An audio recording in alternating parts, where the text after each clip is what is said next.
जदि गोटे मिनिट पाई इंटरनेट को बंद कर दिया जाए ताहले कौन हेबो। एपर्यंत दुनिया जो स्पीड रे आगु को बढ़ुची से स्पीड रे लोक माने इंटरनेट सहित जोड़ी होउछंती। किंतु आपण माने केबे भाबिछंती जदि गोटे मिनिट पाई इंटरनेट को बंद कर दिया जाए तेबे कौन हेबो। आसंतु ए वीडियो रे से विषय रे जानिबा।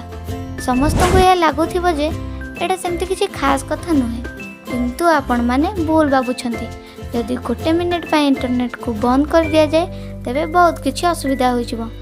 गोटे मिनिट रे गूगल जेतिकी तथ्य संग्रह करथाय सेतिकी तथ्य संग्रह करिया पई हमकु 100 वर्ष रु भी अधिक लागि जाय। गोटे मिनिट रे जेतिकी मेल पठा जाय थाय ता जगह आमे सब जदि चिट्ठी लिखि पठाइबा ताहाले ये सेतिकी हबो जहां हम इंडियन पोस्ट 5 वर्ष रे पठाइ थाय। जदि गोटे मिनिट पाई इंटरनेट बंद कर दिया जाए तेबे फेसबुक रे 7 लाख रु अधिक लोक लॉगिन करि परिबे नाही। 4.5 मिलियन रु अधिक लोक लाइक मिलिबो नाही। 32 मिलियन रु अधिक पोस्टिंग होई परिबो नाही। गोटे मिनिट रे व्हाट्सएप रे केते कोन होई जाउची कोन आपण माने केबे भाबिचंती। जदि गोटे मिनिट पाई इंटरनेट बंद कर दिया जाए तेबे एही ऐप रे 1,38,000 रु अधिक वॉइस मेसेज, पाखापाखि 5,000 फोटो, 2,08,00,000 रु अधिक मेसेज रही जिवो।